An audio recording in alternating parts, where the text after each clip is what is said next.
warahmatullahi wabarakatuh dan selamat pagi semua. Sorry, selamat petang. Okey, yang ni saya lebih kepada share apa yang saya present masa bernama punya teknologi update. Sebenarnya ini kali kedua rasa projek start dengan bernama. Kalau saya boleh cerita sedikit information macam mana collaboration dengan bernama berlaku, sebenarnya bermula apabila artikel saya diterima untuk pasal mengenai big data dan topik yang disiarkan kat bernama. Dan di situ engagement tu berlaku. Dan pada masa sama saya dan sahabat saya daripada UNIMAS, Dr. Hadiman Barawi. So Dr. Hadiman Barawi ni pun memang kalau saya perkenalkan memang dia salah satu expert daripada Universiti Aberdeen juga, daripada expert dalam bidang sentimen ni. Cuma teknik dia berlainan dengan saya. Dia lebih kepada statistical punya approach. Dan dia punya SB ni, di Aberdeen ni, SB ni dia memang well known dalam satu dunia lah dalam sentimen. So sebab kalau pernah, kalau siapa yang dengar, macam mungkin Elisa tahu, statistical approach yang paling popular sekali adalah LDA, latent dirichlet allocation. Dan dalam LDA ni ada satu teknik yang paling popular orang selalu guna adalah JST, Joint Sentiment Topic. So JST ni adalah dia adalah guru kepada Dr. Hadiman ni lah. Dan Dr. Hadiman ni terlibat dalam research, million punya research untuk BBC punya archive. Okay. On saya punya approach, saya punya guru is more to, kita panggil sebagai more to machine learning punya direction. Dan kita tak statistical lah, lain sikit lah. So kami combine dua dan kami di bernama ni kami share apa yang kami boleh buat sebab mereka nak tengok potential untuk election tahun ni. Dan juga masa presentation tersebut bukan saja yang dia punya ketua pengarang turun, tapi juga ada satu lagi tim yang memang berminat untuk collaboration adalah tim daripada yang buat kajian pasal fake news. So fake news semasa inilah. Dan mereka juga perlukan expert. Kalau siapa ni boleh perkenalkan expert yang dalam untuk fake news ni bukan sahaja mengenai news, tapi dia orang juga detect image yang palsu dan sebagainya. So kalau ada yang dalam image processing berminat untuk bekerjasama, saya boleh perkenalkan lah. Okay, itu sedikit introduction macam mana collaboration bernama ni boleh berlaku. So sekarang ni pun masih dalam talk lagi yang mana kita cuba buat satu solution untuk kepada bernama lah. Dan kami ada dalam discussion untuk a few another research collaboration lah. Okay, saya terus pada yang pada apa yang kami present lah. Okay. Dia ada dua yang saya present kat sini adalah satu is fake news, satu is sentiment sendiri. So untuk PRU, so first ialah fake news yang mana saya menggunakan saya punya method yang dalam PhD untuk detect how the fake news is happen. So masa PhD saya, we came out dengan satu algoritma baru yang kami namakan sebagai CA Contextual Analysis Hierarchical Knowledge Tree, CA-HKT. So yang mana paper ni boleh tengoklah, saya boleh bagi paper yang saya terbitkan. Dan dalam paper tersebut kami punya approach is lebih kepada masa tu XAI belum ada pun lagi, masa belum popular lagi. Tapi one of our approach different is because we propose new algorithm yang mana the algorithm ni is not untuk classification but not focus only for classification, tapi focus on why the reason behind the classification. So lepas pada tu baru 2 tahun ni baru meletup pasal XAI. So kebetulan our apa yang kita punya sistem, kita punya method tu memang ke arah yang nak ni lah, XAI ni lah. Dan itu yang di-share dengan bernama how method yang saya buat dalam fake news detection ni sangat sesuai digunakan untuk bernama. It's more like kebetulan my case study on method saya is berkenaan dengan US election.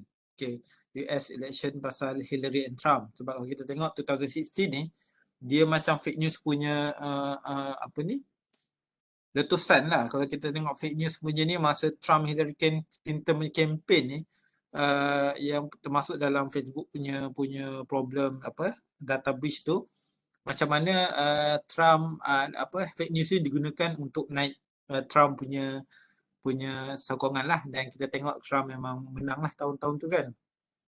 So itu impact kepada pilihan raya itu sendiri.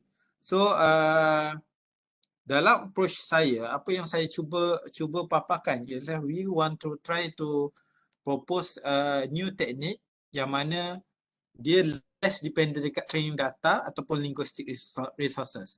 Okay, kalau kita tengok dua teknik dalam machine learning, okay, dua teknik dalam machine learning, dua teknik dalam sentiment ni, dia terbahagi pada dua yang utama kan.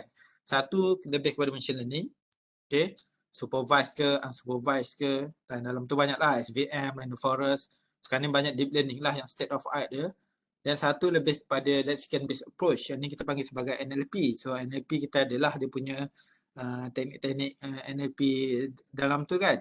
So dua teknik ni dia ada kekuatan dan dia selalunya, kalau kita panggil mazhab lah, the different mazhab selalu ada argument dan certain benda lah.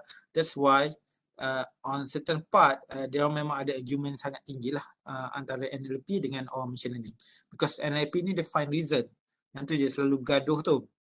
Tapi bila kita tengok dalam lexical base, when dia nak buat analyze, okay, apa yang dipentingkan adalah dia kena ada good resources dalam nak buat prediction. Dalam NLP lah kita panggil kan, dia kena ada linguistic resources. Contohnya ada kamus, dictionary, dan nak bina kamus tu another research pula. How you want to develop dictionary tu another research pula. Kalau bahasa Melayu saya rasa UKM tengah buat tapi still not cater kita punya tu. Apa isu dia dalam LBA ni? Kejayaan sesuatu approach tu adalah lebih kepada how good dia punya linguistic resources. Tapi kalau guna Twitter punya data yang orang selalu sikit, orang selalu cakap slang, memang dia susah nak tackle lah kan. Tapi untuk supervise ni dia punya kelemahan pula dia bergantung kepada more to training data punya tu. Kalau tak ada training data, dia tak boleh buat good result kan dalam supervised machine learning. So that's why in our approach masa saya punya PhD, and then we propose new technique yang kurang menggunakan perkataan-perkataan benda macam tu. Less dependent on training data ataupun linguistic resources. Then that's why kita came out dengan apa yang dipanggil sebagai CAHKT. So yang ni saya tak cerita detail lah macam mana method tu berlaku kan, sebab saya nak fokus lebih kepada sharing apa yang share in bernama.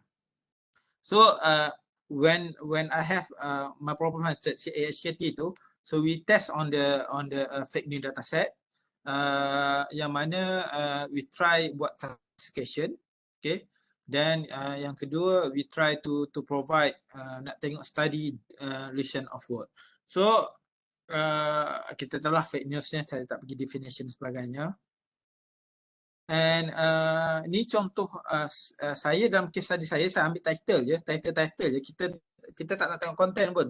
Kita nak tengok title saja. So daripada title ni, we try to predict sama ada benda tu fake ataupun real.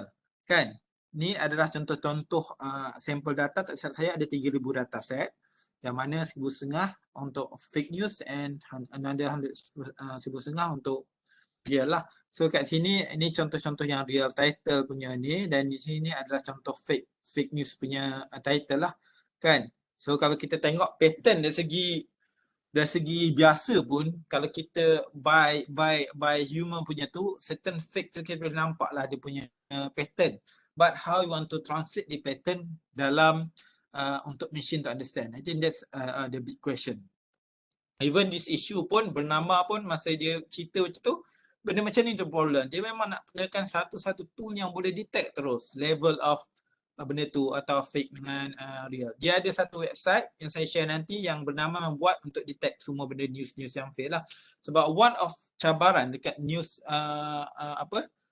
global punya news sekarang ni adalah dia orang selalu bercabar dengan berita-berita dari portal. Okay, berita dari portal ni satunya sebab satu dia laju, tapi dia punya etika kewartawanan dia tak gunalah kan. Kadang-kadang berita tu adalah berita palsu. So that's why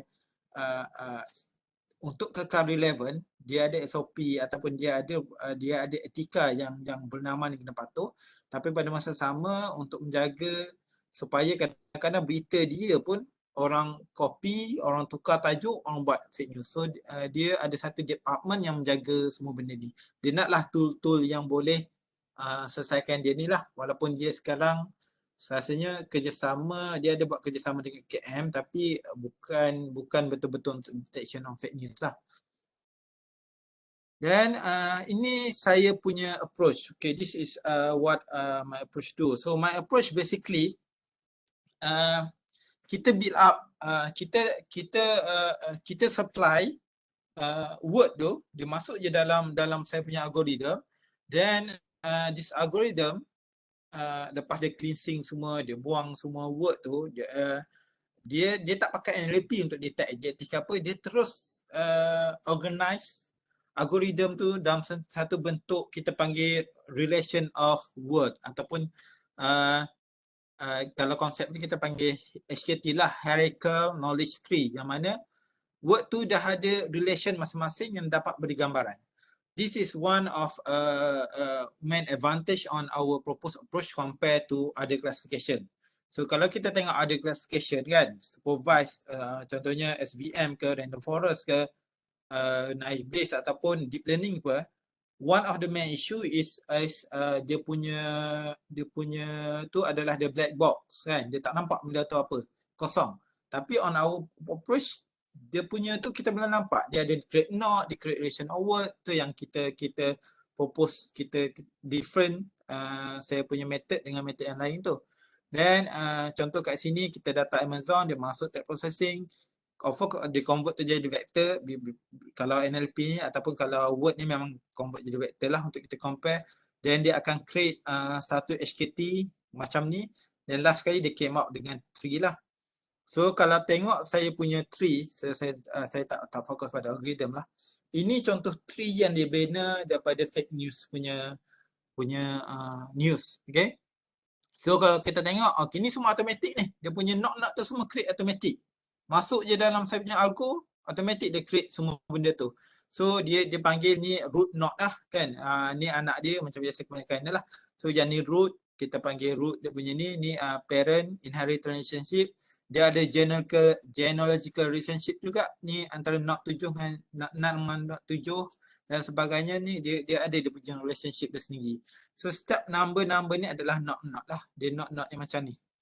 Okay, sorry. Kalau kita dia knot yang macam ni. Dia atur macam ni. Tapi ini dia convert dari perkataan lah.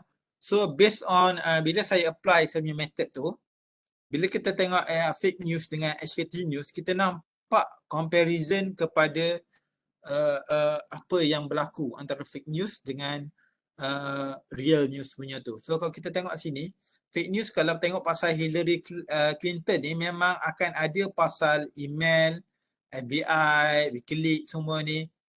Kan kalau kita ingat balik 2016 punya elections, one of the fake news dia ada apa yang email leak punya tu kan, benda tu adalah fake lah. So benda ni adalah fokus kepada Hillary Clinton dalam fake news kan.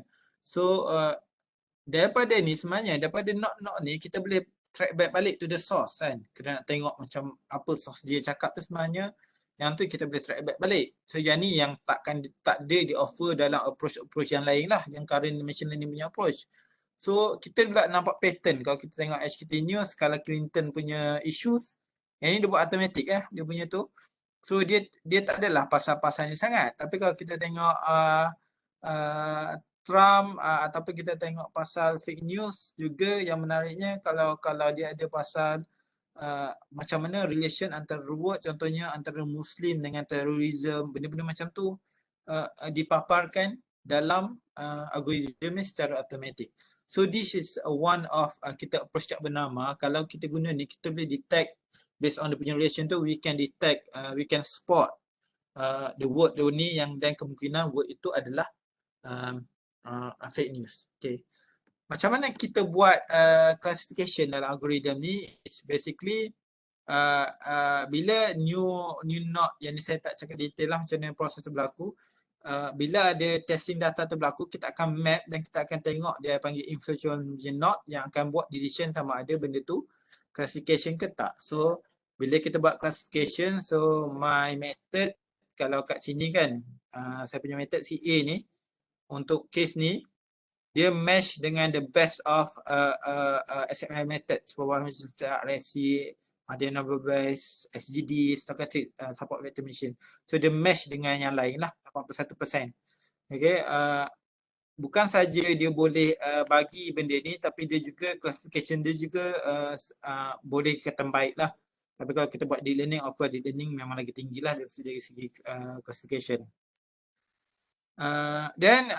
Okay, ini result perkataan-perkataan yang kita nampak kalau guna TF-IDF, standard NLP kita panggil TF-IDF kan. Kalau tu word macam mana percentage kepada benda fake dan juga benda real. Kan, kalau fake ni tengok kalau ada Muslim tu beza kan kalau perkataan dia kan. Kalau fake banyak pasal WikiLeaks, perkataan-perkataan yang kill, so itu benda yang ni lah. Saya cuba habiskan sekali lagi sebab ada second part kan. So itu adalah mengenai fake news. Okay. Yang kedua is kami buat demo sikit untuk pasal how we can have bernama untuk general election. So basically we using Python punya tu dan algorithm. So we extract data from the Twitter.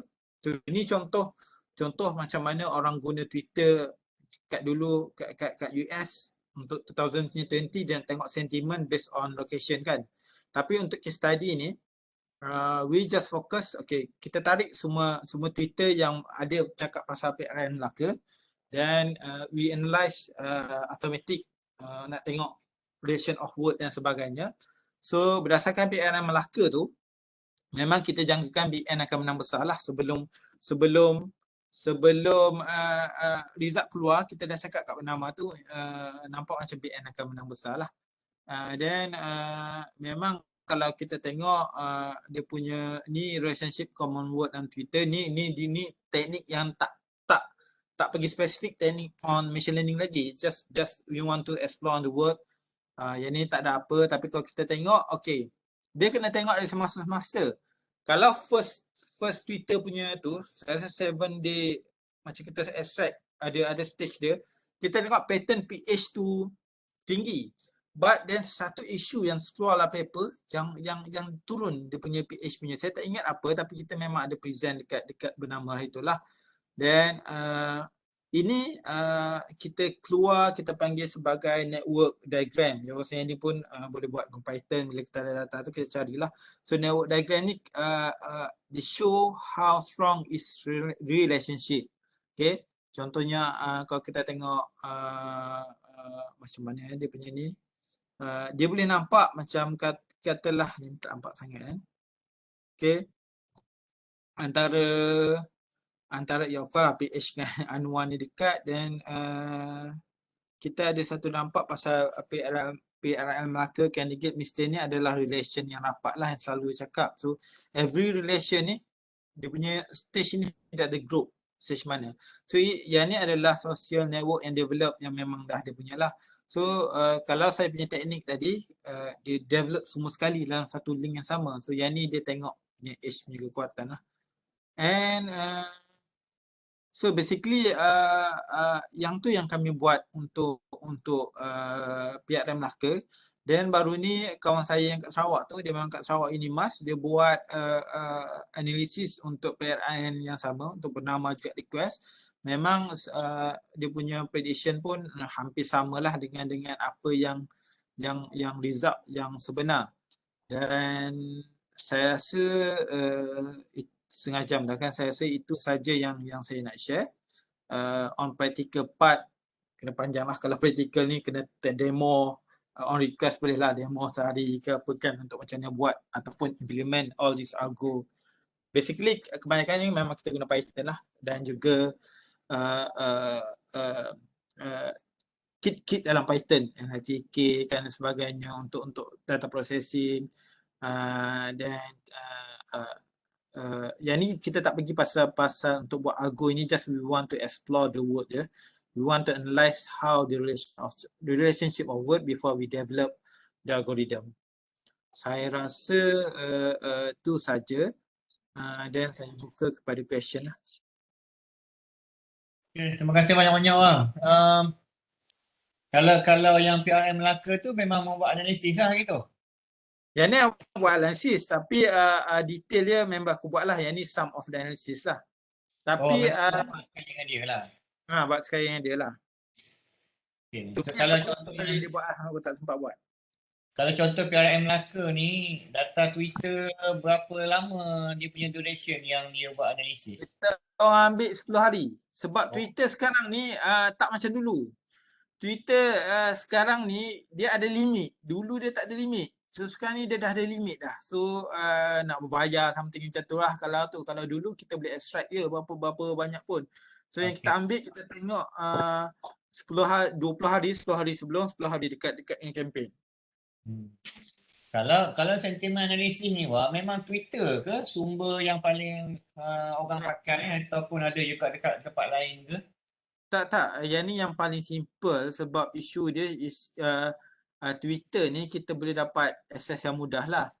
Tapi sentiment analysis banyak digunakan untuk macam pilihan raya kan, reaction yang cepat biasanya orang cerita pasal Twitter.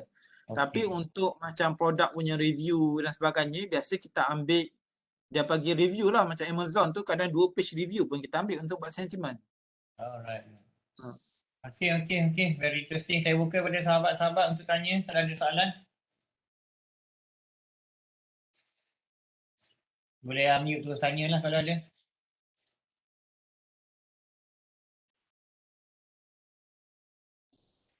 Saya halu-halukan juga siapa yang nak buat collaboration dengan Bernama, dan memang saya ada contact direct lah, dan memang mereka mengalu-alukan lah kalau dalam dari segi research yang rasa berminat dan sebagainya, dan dia orang willing to share data. So I think yang first ni kita nak tunjuk apa yang kami buat je. Dan basically planning dengan dia orang ialah kami ambil data daripada dia punya Facebook, social media untuk check punya sentiment. Tapi dia orang akan ni lah, basically dia orang akan provide because data-data lah untuk kita kajian. Siapa yang berminat boleh bagi tahu lah untuk buat apa-apa. Termasuk image processing tadi. Bernama dia orang tak ada bajet ke bang untuk grant? Dia macam ni. Tool yang dia orang sekarang guna memang makan masa juta-juta lah. Dia ada top decision lagi lah. Untuk Twitter dia orang guna satu tool, tapi dia tak dapat detail lagi yang memang rasanya more than 2 million punya ni lah. Tapi untuk grant ni dia based on kita punya proposal. Kalau dia rasa satu benda sekarang ni lah, sebab dia baru set up macam data scientist punya team, dia nak develop data science, dia gak nak student practical kita. So dia tengah buat benda tu lah. Bila kita prove something, then dia akan bagilah. Faham. Maknanya kalau kita ada satu proposal yang bagus, yang mana dia orang boleh dapat business benefit, definitely dia orang akan invest kan, dia orang ada lah allocation tu. Betul. Dan dia juga boleh link dengan macam Mosty dan sebagainya, memang dia ada link dengan tu. Ni Dr. Khalid kena tengok Dr. Khalid untuk Group Ida. Ni ada peluang ni untuk dapatkan gelar industri daripada Bernama. Tak banyak, dapat 10,000 pun okey dah for start. Ya, kita agak kazu lah, insyaAllah. InsyaAllah. Ya. Zon nak balik dah tu boleh. Nak balik dah tahun depan lah. Oh ya. Molek lah. Mana fokus pada arah research tau. Cuma nampak ialah kalau kita rely on single source of data tu macam Twitter saja, it might not be betul-betul merangkumi lah dari segi social media punya source tu kan. So, kalau boleh kepelbagaian lah, maybe Facebook ke, maybe data-data lain lah yang biasanya kalau orang cerita politik ni cerita kat mana. Itu yang kena cari lah kalau nak buat sentiment on election lah. Dia kalau ikut pattern orang luar memang Twitter lah kan, sebab memang dia guna Twitter. Twitter is Tapi more on American dan juga mereka European punya nature lah. Tapi our local punya scenario might not be the same lah. betul. Pandangan saya lah. Betul, memang betul, dan yang ni sebenarnya kita tunjuk apa yang kita buat je, dan memang kita on Malaysia punya senario Twitter bukan the best case lah. Cuma yang apa yang bernama propose is kita buat berdasarkan feedback kepada news dia orang kan. Dia macamnya dia keluarkan news dalam Facebook atau dalam sosial media dia, yang setiap komen yang tu kita analyse. So itu yang dia orang propose lah. Dia Data based on Facebook dia free tak wah kalau data Facebook? data Facebook tak boleh. Tu isu dia. Data Facebook dia tak sesenang macam Twitter lah. So once kalau yang private tu memang tak boleh buat lah. Even kalau public pun dia tak bagi access. Tambah dia ada case yang hari tu yang Cambridge Analytica yang besar tu. Cuma kalau owner Facebook tu dia bagi komen tu on analyze, kita boleh. Contohnya macam apa ni, bernama punya Facebook. So dia ada komen-komen yang orang komen kat dia kan. So it's considered public and dia owner of the data, so dia boleh bagi kita analyze lah.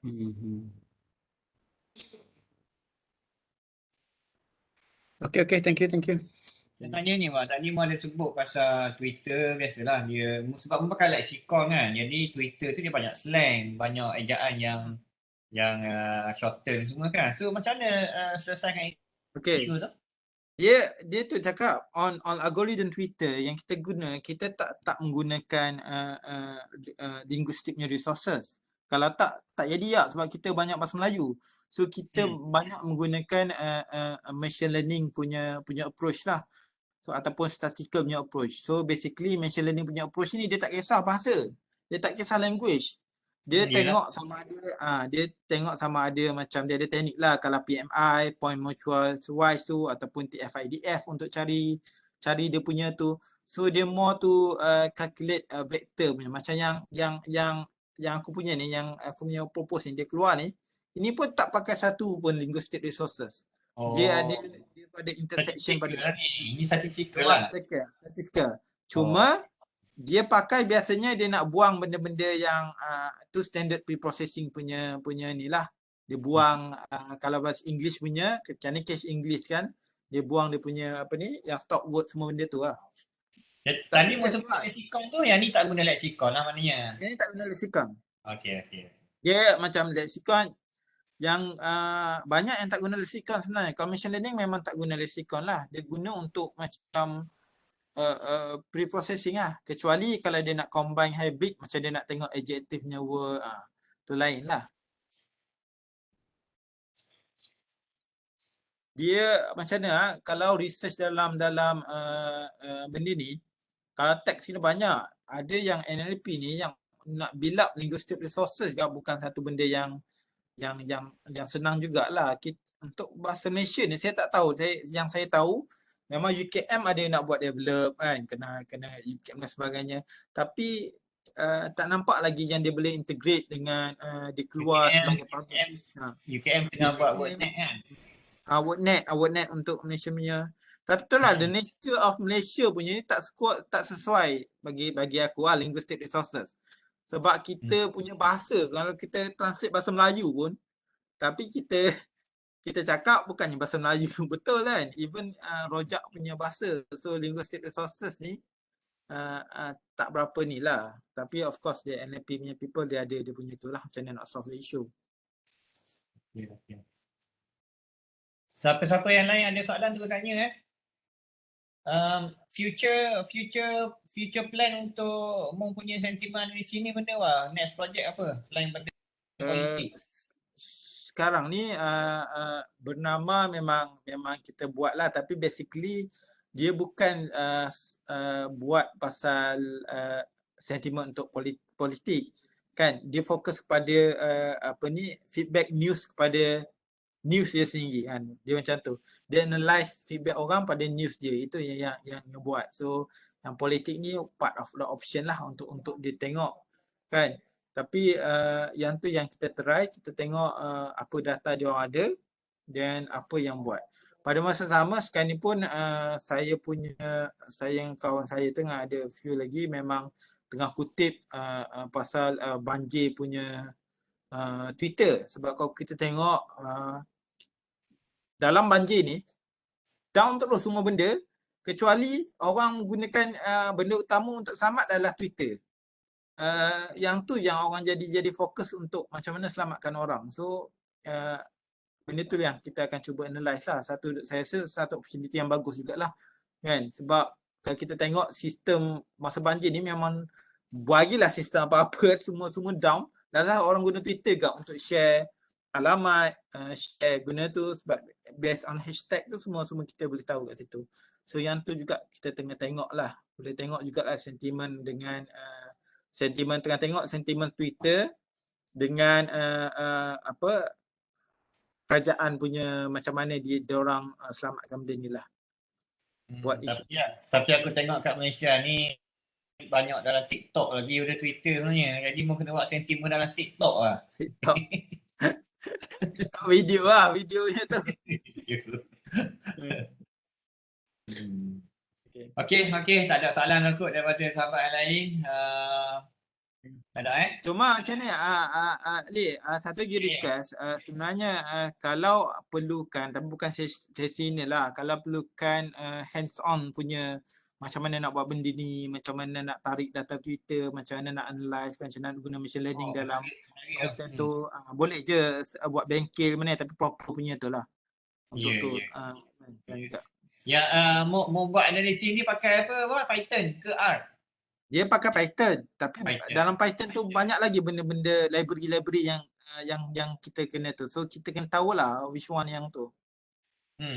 Menarik tu buat hands on sekali lah, panggil budak-budak postgrad ke nak belajar macam ni. Boleh je insya-Allah. Okey, terima kasih. First quarter lah, first quarter next year. Insya-Allah. Mana bagi sampel data sikit dan macam mana buat analisis tu lah kan. Boleh? Okey, terima kasih banyak-banyak kepada sahabat kita Dr. Azwar. Semoga kerjasama dengan Bernama tak habis kat situ sajalah. Semoga ianya akan berkembang lagi dan insya-Allah kita cuba supaya lebih ramai lagi yang boleh terlibat dengan projek Bernama ni, especially daripada research group Dr. Khalid lah, IDA Intelligent Data Analytics insya-Allah. Azwar balik fakulti aku boleh step down tau. Dia jadi Azwar balik fakulti mau jadi dekan Alik. Jangan gitu. Aku beceng tadi. Buat beceng. Beceng laku kat sana. Okay, baik Abah. Thank you very much Abah. Thank you. Terima kasih semua sahabat kita dengan tasbih kafarah dan surah Wal-Am.